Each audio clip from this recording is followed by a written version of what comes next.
Bismillahirrahmanirrahim. Assalamualaikum warahmatullahi wabarakatuh dan salam sejahtera. Salam. Kembali kita semula ke program Cuit dan Selak bersama saya Zaini Hassan Dan saya Hassan Muhammad Noor. dan pada hari ini kita akan bincangkan satu lagi topik yang menjadi buah mulut, menjadi perbualan rakyat seluruh negara berkenaan dengan isu Datuk Seri Najib Tun Razak disabitkan kesalahan dan dimasukkan ke penjara selama 12 tahun. Jadi persoalannya yang kita akan bincangkan pada hari ini ialah kita hendak mengetahui apa akan berlaku kepada UMNO selepas Najib. Apa akan berlaku kepada UMNO selepas Najib dan kurang daripada 48 jam selepas Najib disabitkan, Zahid Hamidi dikatakan membuat satu kenyataan mengatakan bahawa beliau nekat untuk menghapuskan pengkhianat dalam parti dan akan menyambung perjuangan Najib. Ya, kita ingin mengulas, dan mencari jawapan apa yang dimaksudkan oleh Najib. Bersama-sama kita pada hari ini, kita mempunyai seorang lagi tetamu jemputan kita yang kita bawa ke studio pada hari ini, iaitu Datuk Seri IR Muhammad Zain Muhammad, iaitu mantan Menteri Kerjaya Raya dan juga mantan ahli Majlis Tinggi UMNO dan juga seorang tokoh yang terbabit dalam UMNO, masih lagi dalam UMNO selama 30 tahun lebih. Jadi pada hari ini kita akan bincangkan bersama-sama beliau. Kita mahu melihat apa yang akan berlaku dalam UMNO dalam saat-saat untuk menghadapi pilihan raya umum ke-15 akan datang dalam masa paling dekat, dan kita juga ingin mengupas apakah strategi kesempatan yang akan diambil oleh parti-parti lain, terutamanya PH, dalam menghadapi pilihan raya tersebut dalam konteks Najib selepas beliau dimasukkan dalam penjara. Jadi Datuk Seri, kita mulakan dulu Datuk Seri ya. Okay. Kenyataan Zahid tadi, apa yang dimaksudkan dengan kenyataan Zahid? Apa beliau mengatakan beliau bertekad untuk menghapuskan pengkhianat dan akan menjambung perjuangan Najib. Sedangkan beliau sepatutnya perjuangan beliau, tetapi beliau meletakkan nama Najib di situ. Jadi apa maksud beliau tu? Assalamualaikum warahmatullahi taala wabarakatuh. Terima kasih kepada Datuk Zaini dan Datuk Hassan yang sudi jemput saya dalam studio ni. Sebelum kita bincang secara terperinci apa dia maksud Zahid Hamidi lah tentang nak mengenal pasti dan menghapuskan pengkhianat dalam UMNO pada hari ini ya. Kalau kita lihat tentang kedudukan Datuk Seri Najib Tun Razak lah, pada saya secara peribadi dia punya situasi ni dia done deal lah. Dah selesai lah. Maksudnya dalam perbicaraan SRC ni yang bermula 4 tahun yang lepas dan telah pun sampai ke kemuncaknya dalam Mahkamah Persekutuan, keputusan muktamad telah pun dibuat dan hari ini dia telah pun berada di penjara Kajang. Menjalani hukuman dia lah. Jadi kalau kita percaya dan yakin kepada prinsip rule of law,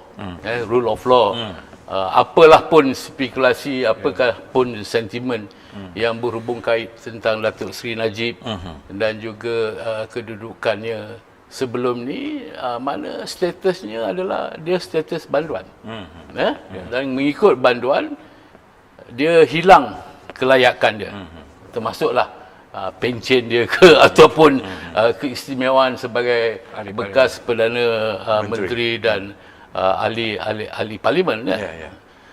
Dan kalau dia berkeadaan begitu, adalah mustahil dia untuk memberikan sumbangan yang bermakna kepada parti untuk melakukan kempen di masa depan, kerana dia secara fizikal dia lah tak boleh turun padang lagi lah. Kan? Itu hakikat yang patut diterima. Kalau kita kata bahawa dia ada jasa, kita pun tak dapat nak nafikan bahawa dia pernah berjasa kepada parti dan kepada negara. Tapi itu bukan menjadi alasan pertimbangan yang utama. Kenapa parti harus terus bergantung kepada dia masa kini dan di masa hadapan? Itu apa ni realiti. Realitinya. Jadi adakah Jadi Zahid apa yang sendiri- dimasukkan dengan Zahid Hamidi ni nak cari pengkhianat, soalnya siapa yang mengkhianati Mengkhianati? Datuk Najib ni? Datuk, kalau kita tengok kalau kita tengok dalam sehari dua, sama ada sebelum atau selepas hukuman dijatuhkan, dimutamatkan, nampak UMNO macam gelisah sedikit, terpaksa mengadakan Mesyuarat. dan tempoh yang singkat akan ada lagi hari Sabtu ni. Jadi Ya. nampak macam dia orang akan terasa kesan kehilangan dia. Saya rasa ini satu perkara yang normal. Orang kata reaksi lah kepada keadaan yang dihadapi pada kali ini, kerana Datuk Nazib ni dia bukan tokoh yang orang kata sebarangan dalam UMNO, dia tokoh yang besar dalam UMNO. Jadi apa yang berlaku kepada dia tentulah ada dia punya reaksi daripada kalangan kepimpinan parti. Dan saya rasa bahawa ini dalam satu proses yang biasa, dan saya tidak menjangka bahawa ini akan menjadi satu orang kata domain dalam UMNO ni dalam waktu yang kehadapan ni. Tapi saya harap supaya Zahid Hamidi selaku Presiden parti jangan menimbulkan spekulasi yang bukan-bukan dengan orang kata menimbulkan satu andaian bahawa ada pengkhianatan dalam parti. Siapa yang mengkhianat dan siapa yang dikhianati? Adakah kita nak ambil iktibar bahawa apa yang berlaku kepada Datuk Seri Najib pada hari ini adalah merupakan pengkhianatan dalam UMNO? Ya, jadi itu satu perkara yang tak boleh. Sepatutnya kita kena ambil iktibar dan kita orang kata akur kepada the rule of law. Pada saya proses undang-undang telah pun berjalan dan kita berterima kasih kepada pihak hakim yang telah pun menjalankan tanggungjawab yang terbaik. Dan saya rasa bahawa untuk move forward kita kena ambil ini sebagai satu pengajaran dan pertimbangan, dan kita susun langkah dengan lebih bersepadu. Dan kesepaduan ini jangan ditimbulkan dengan perasaan curiga-mencurigai di kalangan parti. Ya, Datuk sebut Datuk sebut tentang perkataan move forward. Tetapi saya rasa dalam UMNO lagi sekarang ni pun masih belum lagi boleh untuk move forward selagi ada tokoh-tokoh yang masih lagi menjadi liability to the party. So dia situasi dia sebelum kes Datuk Seri Najib ni dimutamatkan. Tentulah dia ada pengaruh yang kuat. Adalah juga penyokong di kalangan pemimpin UMNO yang berharap supaya dia boleh kembali kepada tahap yang lama dan menaruh harapan. Tapi pada hakikatnya perkara itu dah dimutamatkan. Dan untuk langkah selanjutnya adalah untuk menyatu padukan parti ini sebagai satu parti pembaharuan, parti yang telah pun insaf di atas orang kata malangnya kalah dalam pilihan raya PRU 14 dan mengambil langkah yang proaktif dan positif untuk melangkah ke depan. Dan kekuatan itu harus dibina dengan pengalaman yang sedia ada pada hari ini dengan tidak menimbulkan perasaan curiga-mencuriga. Saya tak faham apa yang Datuk Zaini masukkan bahawa Presiden UMNO sekarang ni nak cari siapa yang khianat pengkhianat dalam parti ni. Saya tahu siapa yang dia masukkan untuk nak mengkhianati siapa. ataupun betul ke wujud pengkhianat dalam parti ni. Itu yang kita yang Datuk cakap tadi.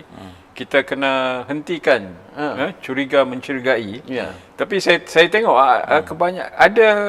masih ada lah suara-suara sumbang yang menyalahkan itu ini. Dia gagal untuk mewujudkan suasana harmoni dalam UMNO dalam menghadapi situasi sekarang ni. Ya, semalam saya mengikutilah apa yang terdampar di social media dan juga dalam news online dan juga di siar-siara media. Ada setengah pihak yang menyalahkan Datuk Seri Ismail Sabri ni pasal dia Perdana Menteri kerana dia lihat bahawa Perdana Menteri ni tidak dapat nak menentukan bahawa Datuk Najib tidak disumbat dalam penjara. Tak itu campur tangan tak campur tangan. Jadi apakah dia nak supaya Perdana Menteri Malaysia yang mewakili parti UMNO ni bercampur tangan dalam urusan mahkamah? Adakah itu yang kita nak? Kan? Jadi bila perkara ini dijadikan sebagai satu spekulasi, dan inilah yang menimbulkan keadaan yang tidak tenteram dalam parti, sebaiknya kita semua berasa insaf dan mengambil iktibar. Datuk Seri ada pendapat mengatakan bahawa UMNO tak akan boleh move forward selagi Zahid pun menjadi satu lagi, orang kata macam saya cakap tadi, liability to the party. Jadi macam ni. Apa kesudahannya? Saya dah bercakap beberapa kali dan saya berpendapat bahawa kalau dulu memang menjadi amalan dalam kepimpinan parti, mana-mana pemimpin parti yang telah pun dituduh di mahkamah, walaupun kesnya masih berjalan, dia berundur sementara. Dan dia selesaikan masalah tu. Banyak contoh yang kita boleh ambil dan berlaku dah. Dan pada hari ini Zahid Hamidi selaku Presiden UMNO menghadapi satu proses mahkamah yang bukan perkara yang mudah. Perkara yang memerlukan satu fokus, satu keutamaan dan mempunyai banyak perkara-perkara point of law yang nak dibangkitkan, yang dia perlu memberikan satu tumpuan 100% untuk menyelesaikan masalah beliau. Dan kalau kita ingat kembali pada awalnya, dia pun berundur dan membagi laluan kepada Mak Hassan supaya memangku, dan parti berjalan dengan baik. Dan jadi apa salahnya kita boleh kembali kepada waktu yang lepas dengan Datuk Seri Mat Hassan menjalankan tugas selaku Presiden, dan dengan Zahid Hamidi bercuti ke ataupun selesaikan masalah perbicaraan beliau. Saya rasa bahawa parti akan jadi lebih kuat dan kukuh kerana 100% concentration untuk menguruskan parti ini dalam menghadapi pilihan raya. Sebab dia kes Zahid ni akan mengambil masa kes Datuk Zahid Seri Najib ni dah selesai. Tapi masalah peribadi dia menghadapi kes-kes yang lain banyak lagi lah yang itu belum selesai lah, tapi itu tidak melibatkan kedudukan dia sebagai orang awam, kerana Datuk Seri Najib ni dia bukan status dia bukan orang awam yang biasa sekarang ni. dia punya status dia dah jadi status yang luar biasa. Kan? Jadi kita tak boleh nak terus bergantung dia untuk menggerakkan parti ni dengan keadaan dia tu. Kita pun akan berlaku zalim kepada Datuk Seri Najib. Kan? Dia walaupun kes SRC ni dah dimuntamatkan, dia masih lagi macam contoh hari ni terpaksa dia dibawa daripada penjara Kajang untuk menghadapi satu perbicaraan lagi yang berjalan. Tuan-tuan dan puan-puan sekalian, kita berhenti berehat dan kita jumpa lagi selepas ini.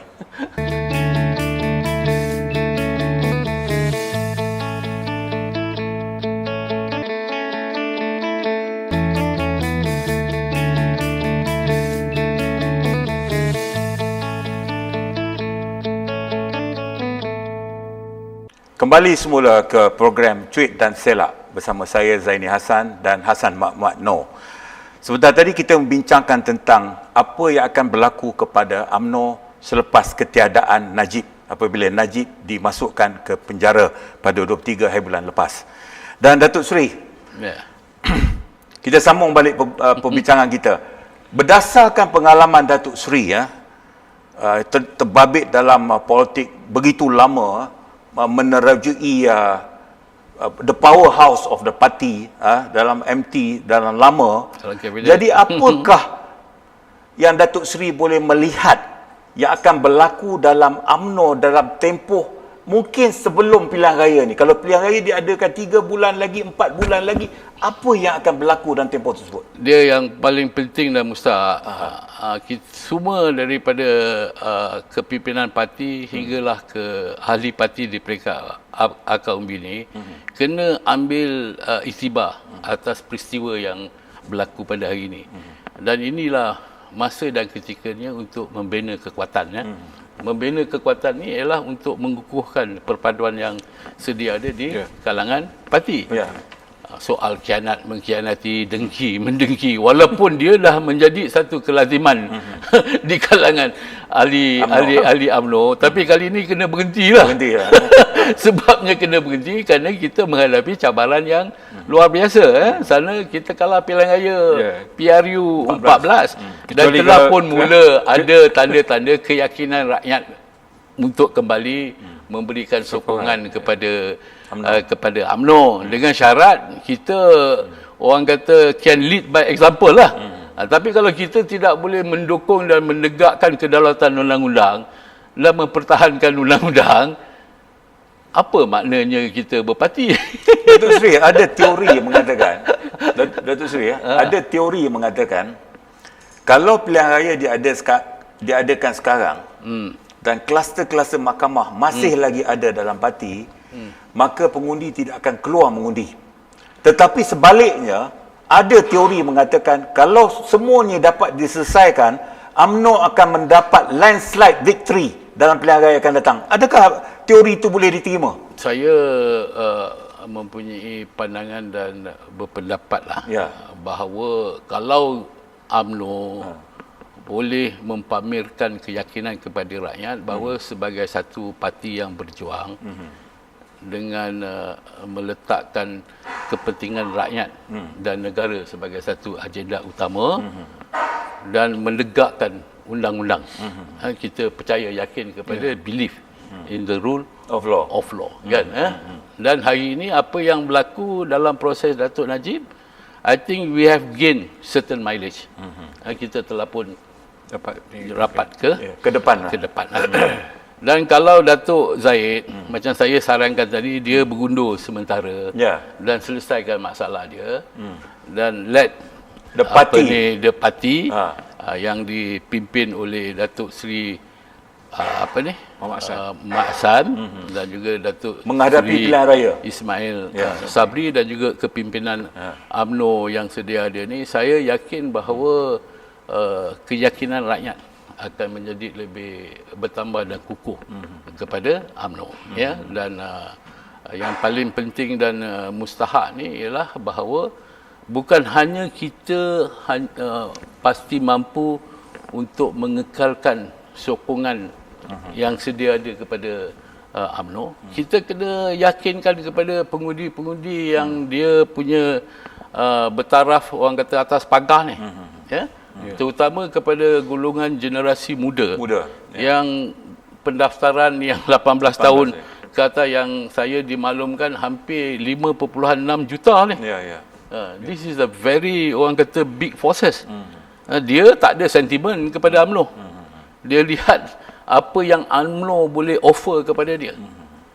Dan kalau kita boleh yakinkan bahawa we are a reform party, satu parti yang mengambil iktibar, kita insaf tentang apa yang berlaku dalam PRU 14 dan kita can rectify apa kita punya weaknesses, saya rasa bahawa kita akan mampu untuk. Tapi kalau Datuk Zaini kata kalau Datuk Zahid sekarang ni bercuti dan mereka yang menghadapi masalah bercuti, yang itu saya belum buat kajian lah. Datuk Seri, adakah situasi yang berlaku sekarang ni akan memihak kepada pembangkang ataupun sebaliknya UMNO boleh menggunakan isu ini sebagai satu mereka menghormati undang-undang dan terbukti bahawa UMNO tidak campur tangan. Ya, tapi masalahnya seperti kita bincang tadilah, ada suara-suara di luar ni. Dia UMNO saya masih rasa bahawa bernasib baik. Bernasib baik sebab pembangkang ni dia diserih. Dia tak ada satu formula yang boleh diselaras dan disadukan. Dia pun berkecamuk. Dia pun kecamuk dan menghadapi masalah sendiri kan. Jadi dia punya sentimen yang sebelum PRU 14 tu dia berbeza sekarang ni. Kita pun tak nampak apa dia punya platform. Tapi daripada segi orang kata the more established parti ni UMNO lah yang sedia ada. Tapi kalau kita tak seize this opportunity sekarang ni, then I think we might miss the opportunity next time. Kerana orang kata dia punya demografi pengundi ni, dia punya landscape dia dah bertukar dah. It is keadaan dengan undi 18 ni, yakinlah bahawa dia satu faktor yang menjadi faktor penentu.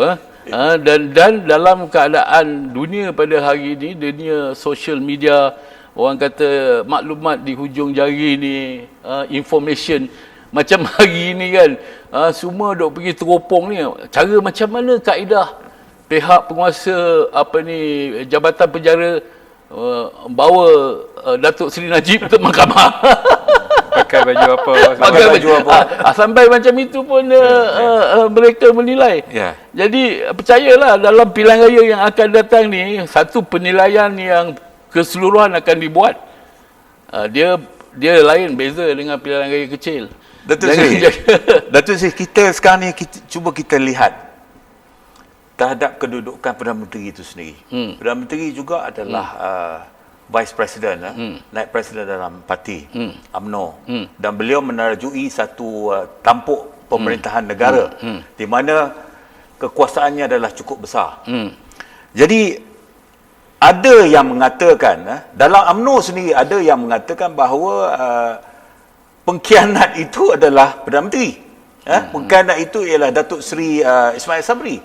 Dalam politik, kebijaksanaan politik, apa yang perlu dilakukan oleh Ismail Sabri sekarang bagi menarik perhatian dalam parti ataupun di luar parti, bagi membolehkan beliau naik ke atas dan menguasai segala-galanya. So, macam mana Datuk Seri? Datuk Seri Ismail Sabri, dia Perdana Menteri pada sekarang. Tapi daripada segi parti, dia naib Presiden. Naib Presiden yang kanan lah. Presiden Datuk Zahid Hamidi, Datuk Mak Hassan Timbalan, Presiden. Dia tak ada orang kata kuasa mutlak sebagai Presiden. Dan sebagai Perdana Menteri, dia pun bukan ada orang kata absolute power of Perdana Menteri, kerana dia ketua kerajaan campuran, bukan ketua kerajaan UMNO. Satu situasi yang yang berbeza. Dan sebagai orang yang mendukung kerajaan, dia berpegang kepada prinsip rule of law. Dan kalau dia ambil campur tangan dalam urusan judiciary, kita akan menghadapi masalah balik pada zaman Tun Salleh Abbas. Isu lebih besar akan berlaku. Isu yang jauh lebih besar. Yang hampir nak dipulihkan selepas berapa tahun ni letup tadi. Now are you telling that we want to go back to that era? Jadi apa yang dia lakukan ini, dan saya anggap satu perbuatan yang noble. Jadi kalau nak katakan dia dituduh sebagai pengkhianat, itu satu tindakan yang orang kata overly emotional lah. Yang mengikut sentiment and all that. Dan kalau dia nak seize the opportunity pun, yang paling penting dalam islahat ni, dia mesti sediakan parti untuk berhadapan dengan pilihan raya dan dengan satu keyakinan yang luar biasa bahawa dalam pilihan raya yang akan datang ni, UMNO akan mendominasikan balik kerajaan ini. Dan pada masa tu, dia boleh siapa pun lah jadi Perdana Menteri mewakili UMNO boleh dominan. Tapi sekarang ni tak boleh dominan sebab dia menjadi ketua kerajaan campuran. Banyak pertimbangan lain yang dia guna pakai. Datuk Seri, dalam situasi semasa sekarang ni, adakah pilihan raya akan diadakan dalam masa terdekat atau Datuk Seri Ismail Sabri akan menarik sehingga ke saat yang paling akhir untuk beliau mengumumkan tarikh pilihan raya? Saya kalau jadi ketua kerajaan pada hari ini dan saya lihat bahawa cabaran yang dihadapi negara pada hari ini dengan menghadapi satu cabaran ekonomi yang luar biasa dan negara dan dunia baru mula keluar daripada pandemik COVID-19 yang berikan kesan dan sebagainya. Baik saya tumpu dalam tempoh yang sepanjang mungkin untuk menentukan bahawa keadaan ekonomi kita ni selamat, ekonomi ini kita kuat, barulah saya serahkan balik mandat kepada rakyat. Terima kasih Datuk Seri, satu pandangan yang cukup baik, dan dengan itu saya bagi pihak Datuk Hassan kita mengucapkan terima kasih dan Assalamualaikum warahmatullahi wabarakatuh. Kita jumpa lagi dan jangan lupa like, subscribe dan komen. Terima kasih.